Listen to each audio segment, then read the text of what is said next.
Bueno, buenas tardes, ¿cómo estamos? Hoy estamos en Textura Magazine, aquí hablando de cine, y hoy tenemos otros invitados pues de cine, como redundanciamente dice la palabra, pero tenemos a Payel Benel y Julián Ratel, que han hecho el cortometraje Copains. Hoy vamos a hablar también, Copains quiere decir en francés amistad, amigos, así que nada, hoy vamos a hablar de los Copains y la colocación, que es como compartir piso. Hoy hablamos de amigos y de compartir piso, así que nada, vamos a darle pasos a ello, que empiecen a explicarnos cómo ha sido esta aventura de Copains y amigos. Así que nada, los vamos a tener aquí. Aquí tenemos a Julián. Bonjour Julián, Payel. Salut. Merci beaucoup pour accepter votre invitation et venir ici dans notre plateau digital à raconter un peu ce que c'était l'aventure du film Copains. Avec plaisir. Merci à toi. Vous m'entendez bien, c'est bien, on a une bonne lumière, on a chaud. Ah, c'est génial, on essaye de bien régler là. Nous aussi, on essaye de tout régler comme il faut. C'est bon. Allez, pour situer les personnes qui nous voient de digital, ça veut dire qu'ils peuvent être dans l'autre bout du monde. Vous êtes connecté depuis où? Dans quelle ville vous êtes? Alors moi, je suis à Paris. D'accord. Très original. Dans la ville de l'amour et du confinement. Et Payel? Moi, je suis dans le nord. Je suis à la frontière. J'habite en Belgique, en fait. Je suis pas loin de Lille. Ok, parfait. Bon, on est situé. On est Paris et au nord de France. International. Voilà. Exactement. Okay. On peut parler un petit peu de vous. Qu'est-ce qu'il fait Julien Ratel avant d'arriver dans ce court-métrage qui s'appelle Copains? Et ben moi, je suis comédien, plutôt pour la télé française et le cinéma. Et je suis scénariste. Donc voilà. Et j'ai travaillé, là j'étais dans une série sur France 2 avec Claudia Tagbo qui est passée au mois de janvier et on va avoir des nouveaux épisodes l'année prochaine qui vont arriver. D'accord, ça veut dire qu'il y a des personnes ici qui vont te connaître parce que comme on habite en France, d'habitude on est collé à la télévision française aussi. Hein. Alors, oui, dans ce cas-là on peut me voir dans 10%. Je suis passé dans SAM dernièrement et dans section de recherche. Voilà, je fais un peu des choses comme ça. Mais voilà, on a ici Julien pour découvrir ou redécouvrir, on ne sait jamais. Et voilà. Et Payel, et vous? Alors moi, je suis comédienne depuis 2 ans. Donc, je vais travailler 10 ans dans complètement autre chose. Donc, je démarre tout juste. Voilà, j'ai commencé par quelques courts-métrages, dont Copains. Et aujourd'hui, je continue à me former et à essayer de trouver d'autres projets. D'accord. Alors, vous êtes dans on va dire, la catégorie Nouvel Talent. C'est ça, voilà, on peut dire talent à découvrir. Et talent confirmé. Un nouveau talent confirmé, en fait. D'accord, ok. Bon, on va parler de votre film qui a Les mots copains. Mais qu'est-ce que c'est pour vous les mots copains? Qu'est-ce qui vous permet? Qu'est-ce que c'est pour toi, Payel, le mot copain? Pour moi, les copains, je vais vous dire vraiment encore plus aujourd'hui, les copains, c'est la famille qu'on choisit. D'accord. Les copains. Voilà. C'est des personnes avec qui on noue des liens parce qu'on ne les a pas rencontrés depuis notre naissance, mais il y a un sens dans cette rencontre. Et il y a une raison. Voilà. Il y a la famille et il y a les copains, enfin les amis. Et donc les amis, c'est la famille qu'on choisit. En fait, copain, c'est un mot fort dans le sens. Ouais. Ah oui. Bah, surtout, je veux dire, à nos âges, voilà. Moi, il y a les copains quand on est petit, il y a les copains d'enfance. Mais aujourd'hui, ceux qui restent, voilà, moi j'ai bientôt 40 ans, ceux qui restent, ceux qui sont encore là et qui comptent pour moi, qui plus est dans cette période qui est assez particulière, on se compte sur demain, on va dire. Hein. D'accord. Et pour Julien? Et ben pour moi, copain, c'est effectivement c'est comme copain comme cochon, on dit en français. C'est un peu les gens de la ferme, quoi. C'est-à-dire qu'il y a les C'est vrai, il faut copain comme cochon. D'accord. En fait, c'est des gens qui sont vraiment très proches, avec qui on échange tout, quoi. Avec qui on partage tout. C'est la différence des collègues au travail, où c'est des gens qu'on voit un petit peu. Il y a les amis qu'on voit parfois tous les 2 ans. Puis il y a les copains qui sont les plus proches, avec qui on partage les problèmes, les déboires. Quand on a un souci, on les appelle. Disons qu'ils sont toujours là pour partager un coin ou dormir, quoi. Ouais. C'est un peu ça. On n'a pas le sens le même qu'à l'Espagne. À l'Espagne, on dit la famille, tu ne les choisis pas. Les copains, c'est toi qui les choisis. À la fin, c'est plus proche que la famille, on va dire. Voilà. Bah, c'est la nouvelle famille. On les choisit pour créer une nouvelle famille. Donc, Mais finalement bon. aussi, on est un peu espagnol quand même dans l'âme. Ouais. C'est clair. Est-ce que tu peux m'expliquer un peu plus pourquoi accrocher copain et cochon? Pourquoi? Et alors ça, justement, je suis en train de me poser la question. Pourquoi on dit copain comme cochon? C'est un proverbe français, en fait. D'accord. Et bizarrement, je ne sais pas pourquoi. Copain comme cochon. Mais c'est pas, ça vient pas des bronzés? Euh, Ça vient pas des bronzés? non, c'est copain. Parce que dans les bronzés, il y a un cochon qui s'appelle copain. Mais il y a une expression qui est vieille. Je vais regarder, sur Internet pour vous dire tout de suite. Allez, hop. D'accord. Comme ça, on va clarifier ça. Moi, Je pensais que ça venait du film Copain comme cochon. La lecture que je fais comme ça, c'est que parce que les cochons sont tous ensemble. Là. Et parce à la fois, ils sont tous aussi dans la merde, non?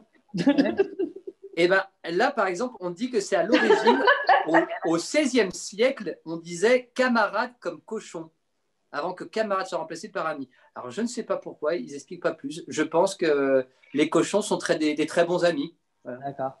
Mais les camarades, c'est un mot de l'armée ou pas? Alors là, parce que ça, il a plus raison, plus de force. Littéraire. En fait, on va tous comme cochons, tous ensemble là, et on se jette dans la merde. Bah, en fait, apparemment, camarade avant, ça se disait chauchon. Sûrement. Et apparemment, il y a la déformation qui est de dire cochon. Donc, on dit cochon, camarade comme cochon, quoi, copain comme cochon. D'accord. Mais voilà, c'est une déformation du mot. En fait, ce n'était pas du tout des cochons. Bah, je pense que c'était un problème d'accent alors. Voilà, ça doit être ça. Je pense qu'on avait tous du mal à parler français en France. De toute façon, déjà, on ne comprend jamais. Il y a trop d'accent. On a appris quelque chose aujourd'hui. Bon, ben, on se couchera moins bête. Ok. Alors, c'est quoi? Comment vous avez arrivé à... Voilà, on a appris quelque chose. Des copains. Voilà, toujours on apprend en tout cas. Ça, c'est clair. Comment vous arrivez, comment vous débarquez dans le projet Copain? Alors, en fait, moi, j'étais donc sur les réseaux, je cherchais, enfin, je regardais un petit peu, j'ai rencontré une photographe. Via cette photographe, j'ai eu les coordonnées de Franck. J'ai vu son travail, j'ai vu ce qu'il faisait et j'ai beaucoup aimé. Donc, je l'ai appelé et on a discuté. D'ailleurs, pour la petite anecdote, quand je l'ai appelé, j'ai dit « Allô, Victor ?» Il ne m'a rien dit. On a parlé pendant 15 minutes. À la fin, il fait « En fait, je m'appelle Franck. » Je suis « Oh là là, pardon ?» Mais bon, bref. Donc, on a discuté et on s'est rencontrés. Et voilà. Donc, une chose en amenant une autre, on avait envie de faire ensemble une collaboration sur un film relation. Moi, je trouve ça amusant, les relations ambiguës entre hommes et femmes. Ambiguës dans le sens, voilà, il y a toujours de toute façon, il y a toujours de l'ambiguïté. Même dans un couple normal, il y a toujours des choses. Et là, c'était très marrant de jouer le côté, voilà, un est là et l'autre est là, et il y a complètement un déséquilibre total. Donc, on trouvait ça amusant. Et c'est là où Franck m'a présenté Julia. Il faut dire qu'on parle d'une comédie dramatique. Voilà. Oui. Oui. Oui. Ah, il y a un drame, de toute façon, derrière une comédie. Non, mais c'est vrai que de toute façon, quand on écrit une comédie, toutes les bonnes comédies, il y a un drame derrière, sinon c'est pas drôle. Et le principe même du comédie, c'est qu'on a des personnages qui s'enfoncent, et on attend qu'ils s'enfoncent encore plus pour voir comment ils vont remonter, quoi. Et c'est ça qui est drôle, quoi. Parce que sinon, il n'y a pas d'histoire. Donc, s'il n'y a pas de drame, il n'y a pas d'histoire. Donc, il n'y a pas de comédie, on ne peut pas rigoler. Okay. Bon, on va entrer dans la question que tout le monde s'est fait et que tout le monde, il y a une discussion. Il y a tout le monde qui dit, oh là là, oh. Oui, je pense que oui, je pense que non. OK. Quelle est la question? Vous croyez qu'il y a de l'amitié entre un homme et une femme? Je laisse Payel répondre. Parce que est-ce que vous croyez alors, à l'amitié? Mais oui, il y a un homme. Alors, ce qu'on va déjà dire, c'est qu'on n'a pas eu besoin de coucher ensemble avec Payel pour faire ce film. D'accord, ok. Donc, déjà, je pense que ça donne un peu de sens à cette question. Okay. Mais comme quoi, vous voyez, pour être amis devant l'écran, on n'a pas besoin de coucher ensemble. Donc, déjà, ça, c'est rassurant. Okay. Je n'ai pas fait de harcèlement non plus à Payel. En tout cas, Payel. C'est une information. Mais dans la vie réelle. Ah, bah, dans la vie, on n'a pas couché ensemble non plus. Non. OK. Non, mais je dis, est-ce qu'il y a... Payal, je demande m'excuser parce que écoute, là, je n'ai moi, pas fait bien la question et on va voir les soucis avec ton mari, mais je ne voulais pas... non, Et justement, c'est pour ça mais on en pas du parle. tout. Aucun, ouais, justement, aucun problème. Non. Bah écoute, moi j'ai envie de te dire oui, mais tu sais, ça dépend des âges. Cette question, c'est une question éternelle Ouais, c'est vrai, qu'on c'est se ça. pose tout le temps. Il y a beaucoup de films. C'est un thème énormément abordé dans beaucoup de films et séries. On a envie de dire non, on a envie de dire oui. Malheureusement, les sentiments peuvent arriver. Alors voilà, s'il y a des sentiments qui arrivent, il y a une raison. Je sais. Moi, j'ai envie de te dire oui, oui, ça existe, mais comme on peut aussi tomber amoureux de son ami, en fait. Ouais, c'est vrai. Je sais pas, je dirais que à De toute l'inverse, on peut façon, tomber je amoureux de pense, son ami. À je suis de l'inverse, la, je suis de la personne à penser qu'on a 50% d'amitié, 50% de pas amitié, tu vois. Mm. Parce que les premiers moments de relation entre hommes et femmes, c'est-à-dire de pas on est amis. Et à ton, ouais. Et à ton avis, Rouen, est-ce que on est plus fidèle en amitié qu'en amour? En amitié. En amitié. Ah, Ouais. c'est peut-être pour ça que. évidemment. En amitié. Ouais, c'est clair. Bonne question, Bah oui. je vais regarder ça. Je vais regarder ça. Ok. Est-ce que vous avez beaucoup déjà Et moi, je tiens à souligner juste un truc quand même. Dans l'amour, il y a de l'amitié, en fait. C'est vrai aussi. On a un petit copain. Quand tu es amoureux, il y a de l'amitié. Bah oui. Enfin, bref. Bon, ben, il faut que je ne pouvais pas C'est une éviter de faire question. ces questions. Hein. On peut discuter toute l'année de ça, mais il faisait que je me dise ça. Ouais. Alors, est-ce que vous avez déjà vécu une colocation? Vous avez habité dans votre vraie vie une colocation? Julien dit oui. Ah oui. Ah oui. Beaucoup? Oui, il y a des bonnes expériences, il y a des mauvaises expériences. Et puis, il y a différentes formes de colocation. D'accord. Il y a des colocations où on partage seulement la douche. Donc ça, moi, je l'ai fait quand j'étais en Asie. Ce qui était marrant, c'est que j'habitais à côté d'un Chinois. Et ce qui était marrant, c'est que normalement, on ne devait pas passer dans l'appartement de l'un de l'autre. On avait seulement une douche qui était à partager. Donc, vraiment deux logements différents avec une douche commune. Mais le truc, c'est qu'on n'a pas tous la même vision de la promiscuité ni de la colocation. Et ça fait que mon ami chinois, mon voisin chinois, des fois, il arrivait tout nu et il ouvrait la porte de ma chambre et il me demandait quelque chose comme ça. Donc, c'était. Donc, je me dis qu'il y a un problème culturel. Donc, je ne sais pas chez les Espagnols comment ça se passe. Parce que j'ai vu leur berge. Je ferme jamais la porte. Moi, je ferme jamais la porte. Comme ça. Ah, d'accord. Comme quoi, on doit être un peu plus pudique en France.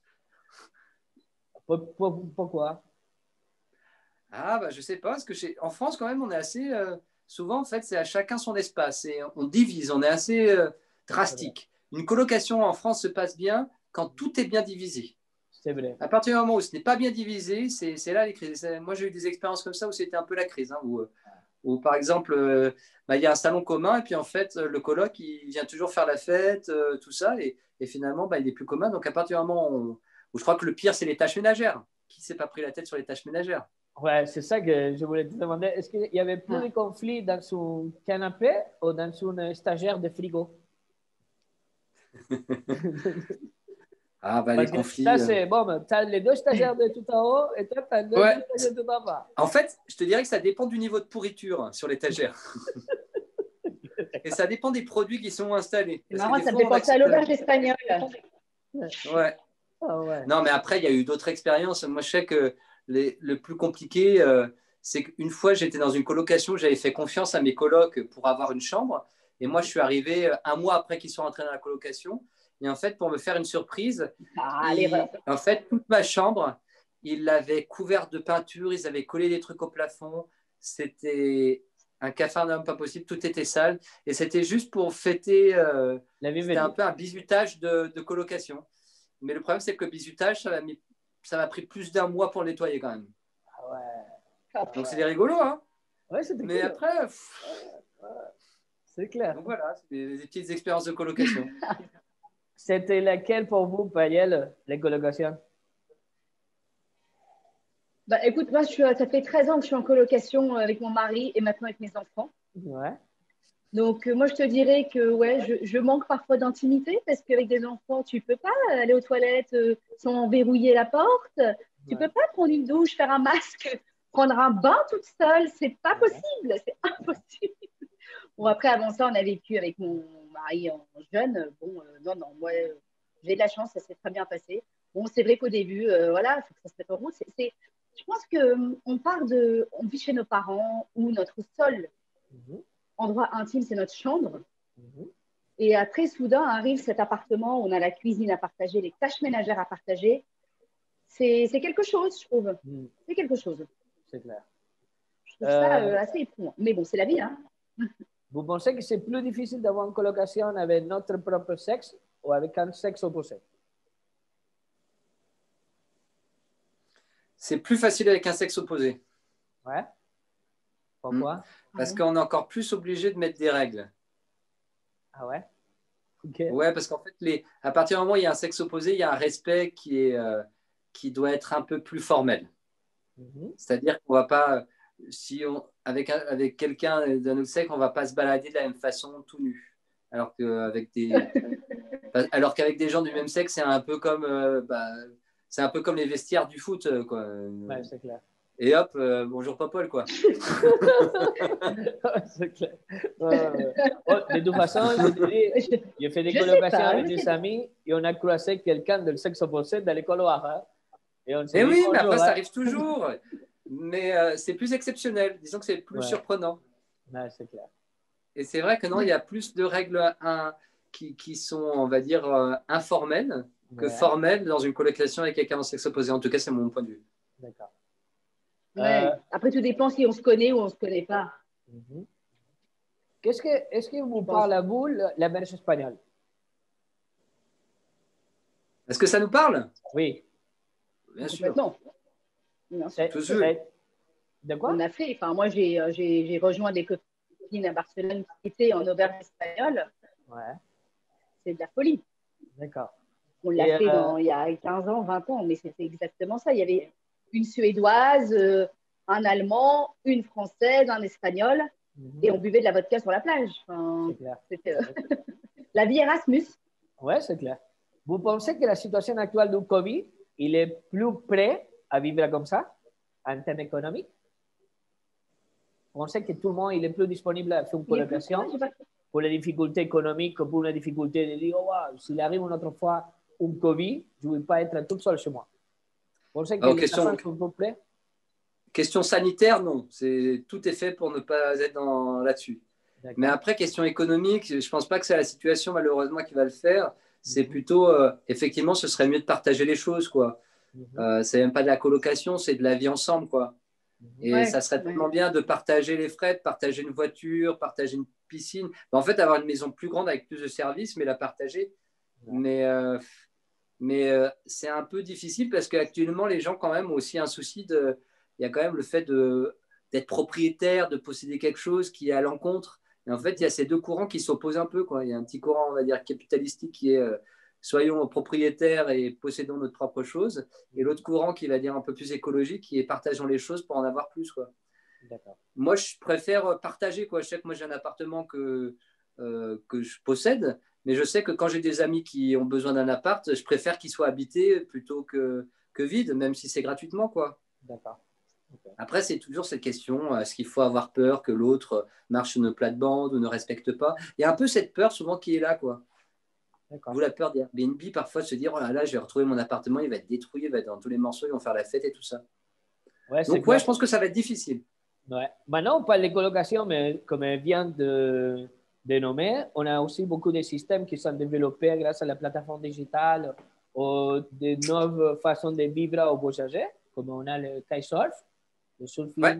Voilà. On a les Airbnb, on a la colocation, et on a notre appartement, nous tout seul.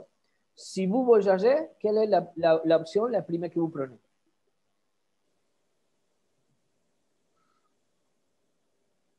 Entre quoi et quoi, j'ai pas compris. Quand vous bougez de chez vous, oui.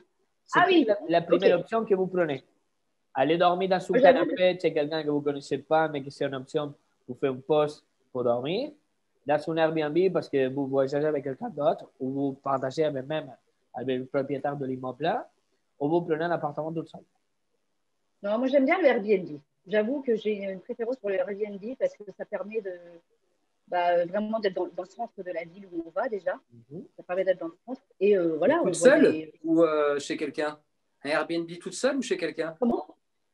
Un Airbnb toute seule ou chez quelqu'un? Airbnb toute seule. Bah, souvent, quand je voyage, je suis avec ma famille, donc on déboule quand même à Ah quatre. oui. Donc, arriver chez quelqu'un avec les quatre. Non, non, mais j'aime beaucoup l'option Airbnb. À Paris, on l'a fait une ou deux fois et c'est canon. Ça permet de voir, ça permet de voir les quartiers beaucoup plus pratique. C'est sympa, je trouve. Je trouve ça vraiment top, cette option Airbnb. Ok. Et vous pensez que le moment le plus difficile dans une situation de colocation ou d'être de la maison d'un autre, c'est quel le problème d'adaptation le plus grand qu'on peut avoir? Les toilettes, le frigo, les salons, adaptation à l'autre personne? Non, je pense que c'est le respect de la vie privée. D'accord. En fait, c'est trouver chacun sa part. C'est trouver sa part d'intimité et en même temps sa part de partage. Et parfois, en fait, parfois on peut très bien être avec un coloc qui n'est pas son ami, mais ça peut très bien se passer, voire mieux qu'avec un ami. Souvent, en fait, je trouve que les colocs les moins bien, c'est celles où on a. En tout cas, moi, c'est que j'ai vécu, c'est celles où le lien était parfois trop amical. D'accord. Et parfois, au contraire. Pas à dire les choses quand ça va pas. Alors que quand on est avec quelqu'un de respectueux, tout ça, c'est marrant. Et parfois, il n'y a pas un lien, mais il y a une certaine. Il y a un respect qui devient une amitié. Ouais, on prend plaisir à avoir. En fait, quelqu'un qui est respectueux, quelqu'un qui est bienveillant, je crois que c'est ça. Parce que parfois, les amis proches, ils ne sont pas toujours bienveillants. L'égoïsme prend, il prend parfois un peu plus de place. Il se dit, non, mais à un moment, ma liberté, elle est plus importante que la tienne. Ou on a la même, on se ressemble. Donc on a c'est ça, en fait, je pense que le danger, c'est ça, c'est quand on se connaît trop, on se permet peut-être de faire trop de choses. D'accord. Du coup, il n'y a plus cette notion d'intimité et de je préserve ta vie privée et tout. Connaître un peu la barrière. Et c'est pour ça qu'il faut mettre des règles dès le départ. Mais après, il faut faire des ratés. Enfin, je pense que dans les colocations, il y a des ratés au début, forcément. Et plus tu en fais, plus tu sais comment ça fonctionne. Et après, tu ne fais plus les mêmes erreurs, je pense. Et c'est vrai que l'intimité, c'est ce qu'il y a quand même de plus important. C'est le plus important pour tout le monde. Ouais. Et plus important souvent, et la marque, c'est les toilettes. C'est l'état des toilettes qui est vraiment la marque d'une colocation. Ouais. Vous pensez que si on fait un grand Big Brother ou un grand, comment on dit en français, un Big Brother, on met des caméras dans toutes les colocations, vous pensez qu'on pourrait sortir un film de chacune? Oui. Ça n'a pas déjà été fait, là? Non, non, je ne l'ai pas été fait encore. Je crois que Juan, tu vas nous écrire un film, là. Vas-y. Vous pensez, vous avez entendu de quelqu'un la chose la plus drôle qui a vécu en colocation? La chose la plus drôle? Ouais. Dans une colocation? Alors, la chose la plus drôle.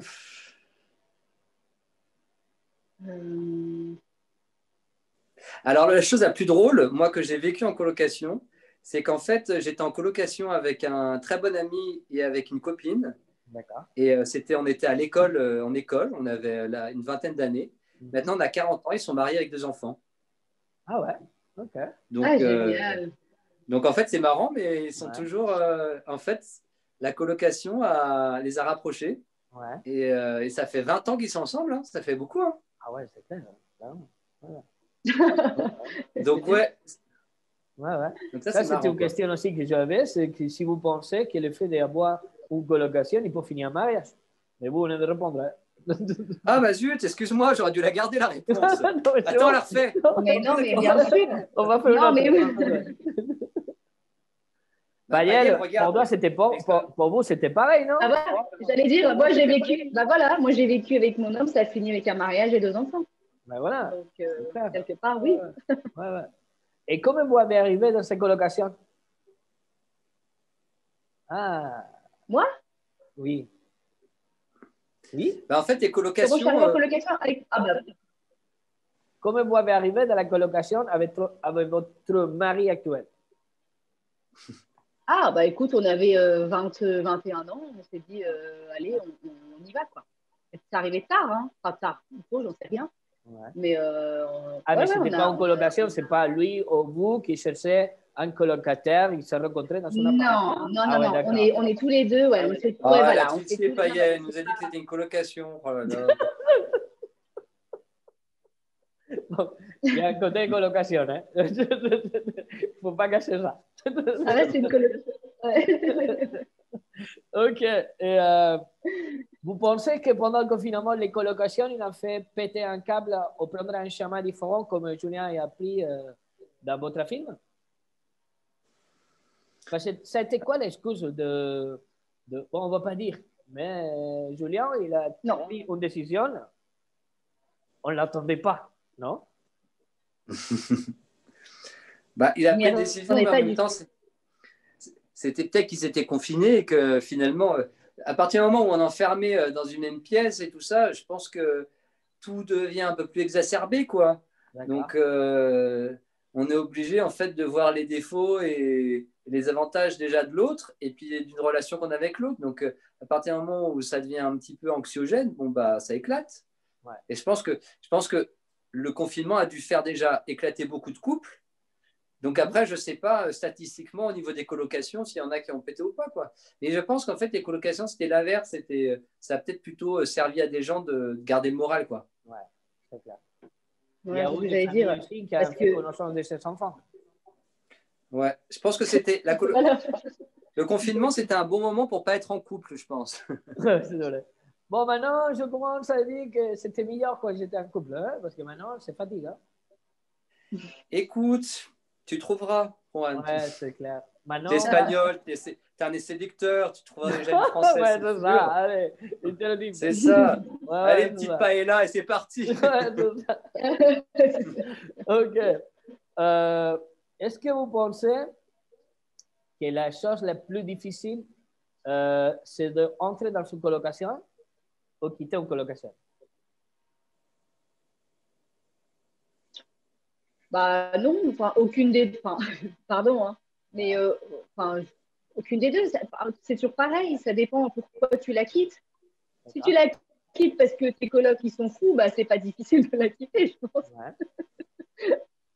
Donc je dirais ouais, le plus difficile, donc ça serait plutôt d'y entrer, parce que quand tu démarres une coloc, tu dois un peu t'adapter. Donc c'est ça, c'est l'adaptation qui est un peu compliquée, je pense au début. Tu dois apprivoiser les gens, même changer toi des habitudes. Quitter, non, ça doit, enfin, pour moi, ça serait plus arrivé. Commencer une coloc. D'accord. Et Julien, un truc à rajouter? Bah, ça dépend de ton état affectif. On va Ouais. dire que si tu es en manque affectif, je pense que tu vas pleurer beaucoup quand tu parles de la coloc. Ouais. Parce que tu vas te retrouver tout seul, mais oh, ils sont ouf. Ouais. Après, ça dépend. Moi, je sais que les colocations, c'était toujours avec. Quand ça s'est passé avec des gens que j'aimais bien, c'était toujours une séparation. Ouais. Et ça fait qu'à un moment, c'est un petit peu un manque. Et puis après, c'est comme tout, on s'habitue. Mais c'est un peu comme une relation amoureuse, quoi. Il faut se réhabituer aux choses. C'est clair. Bon, on arrive ici dans ce point. On a parlé de les copains. On a parlé du court-métrage qu'il faut aller voir sur les chaînes de Frère Victor. Mais Absolument. on peut parler aussi, en même temps que j'ai tous les deux ici, est-ce que vous parlez des projets de futur que vous avez? Payel, tiens, ça m'intéresse de savoir tes projets futurs. Justement, moi, bah, écoute, vu l'état actuel des choses, je te dis, moi, donc, comme je disais, je démarre. Donc, moi, j'ai ma bande démo là. Je suis en train de démarcher les agences. D'accord. Je vais à Paris régulièrement. Je prends carrément des cours à la méthode d'acting in English. Parce que j'ai envie de jouer en anglais. Ok. Et vous partez en Angleterre ou pas? Non. Non. Alors, en même temps, en ce moment, c'est juste pas possible d'aller en Angleterre. Donc, mais j'ai un super prof à Paris et c'est cool de jouer en anglais. C'est un truc qui m'intéresse énormément. D'accord. Comment il s'appelle ton prof? Et donc, il s'appelle Eli Haddad. Dis donc. À la méthode acting. C'est bon à savoir. Et vraiment super. Et voilà, aujourd'hui, je cherche à trouver déjà un agent. C'est super. D'accord. On fait un appel ici que Payel il cherche de l'argent. Voilà, il est ouvert pour le marché international. Il a envie de jouer avec Brad Pitt, j'imagine, George Clooney, non? Après, déjà qu'elle a joué avec moi. Je suis moi. indienne aussi. Ah, voilà, en pas plus, dans je son dois vrai être bien. niveau, tu vois. C'est un peu Tom Cruise, quoi, Exactement. jouer avec moi. Et après, je suis indienne, donc je parle aussi hindi. Donc voilà, je cherche plusieurs projets internationaux aussi. D'accord. Ok, parfait. Et Voilà. Julien, qu'est-ce que Et tu as ben comme moi, projet? j'attends de retourner vers Bordeaux et vers Angoulême, parce que c'est là-bas qu'on tourne la série Le crime lui va si bien. Donc j'espère qu'on va y retourner vite, parce que j'adore la région. Ouais, Puis comme j'aime bien faire du surf, ben moi j'aimerais bien aller un peu plus souvent par là-bas. d'accord. C'est un peu, puis être près de l'Espagne, c'est génial, quoi. Mais si vous venez là, vous avec m'appeler, hein, on peut faire un apéro s'il est ouvert, les bars. On va conseiller Ah, bah ça, on dira pas, on ira chez toi. avec plaisir, hein, avec plaisir. On mettra 1 mètre et puis on mettra les masques. Mais non, c'est vrai que c'est une super région quand même, c'est super. Ouais, Hein. c'est clair. Et sinon, bah, moi j'écris, comme je suis scénariste, je travaille un peu sur des longs métrages et des choses comme ça. Donc on prend le temps d'écrire. Et puis après, moi je tourne toujours de la publicité et des choses comme ça. Et le théâtre, c'est un petit peu bloqué en ce moment. Donc on fait des répétitions pour les projets, mais on ne sait pas quand est-ce qu'on va jouer. Donc c'est compliqué. Les longs métrages, c'est un peu compliqué parce que comme en fait les cinémas sont fermés, il n'y a pas de distribution. Donc il y en a un petit peu moins en ce moment. Donc actuellement, c'est plutôt de la télévision qui embauche les comédiens. Mais il y a de quoi faire et puis on s'amuse des fois. C'est clair. Ouais, c'est clair. Il faut tenir, il faut continuer. Je pense qu'il ne faut pas disparaître, il faut être partout. Je voulais Et ajouter quelque chose. Excuse-moi, je voulais ajouter quelque chose. Copain, c'est Julien qui a coécrit aussi avec Franck. C'est important quand même de le dire. D'accord. Voilà. Ok. Avec, Très bien écrit, très avec bien toutes écrit. Très bien toutes les écrit. idées de Et Payel, parce que c'était super. c'est Payel qui Mais, commençait sur la situation et nous, on a essayé de comprendre un petit peu et on est arrivé à se trouver un terrain d'entente dessus. et Donc, ça, c'est ça. Ok. voilà, et c'était super. C'était exactement ce qu'on avait en tête et c'était vraiment. Enfin, je tenais quand même à Oui, parce souligner. qu'on s'engueule un peu dans le court-métrage, on s'engueule, mais en fait, on s'entend très bien. Hein. Ouais, j'avoue.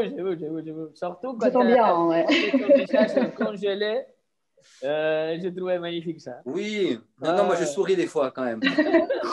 C'est vrai. Ouais, je ne vais pas raconter, je ne peux pas raconter. Il faut aller voir le copain sur la chaîne de YouTube de Frère Victor et sur ses copains avec Julien Rattel. Il faut aller voir. Payel Benel, voilà. Bon, en tout cas, je vous dis merci beaucoup pour ce moment de partage avec moi. Merci beaucoup. Je vous souhaite le Merci à meilleur, qui continue, comme vous continuez comme ça, à travailler, à créer et surtout pas descendre les bras. Et je pense que bientôt, quand il va partir, on va se rencontrer, on va faire des soirées, on va faire des apéros, des soirées. Oui. Youpi, on va pouvoir Youpi. aller faire une auberge espagnole. Ouais. C'est ça. C'est ça. De toute façon, si vous voulez partir en Espagne, ils sont ouverts plus tard que nous. Hein. Alors, c'est ça. J'ai vu ce week-end les nouvelles espagnoles, il y avait un groupe de Français qui est parti pour faire l'apéro parce qu'ils disaient qu'ici c'était 18h et que là-bas c'était 10h. Alors, on m'a dit qu'il était plein de Français. C'est la fête en Espagne, c'est bien connu. Ouais, c'est clair. Ah, mais on a hâte, hein, on adore l'Espagne. Bon, en tout cas, je vous dis merci beaucoup encore. Et merci beaucoup. Ça marche. Merci bye à toi. Ciao. Salut Julien. Ciao. Salut Juan. Bye. Ciao.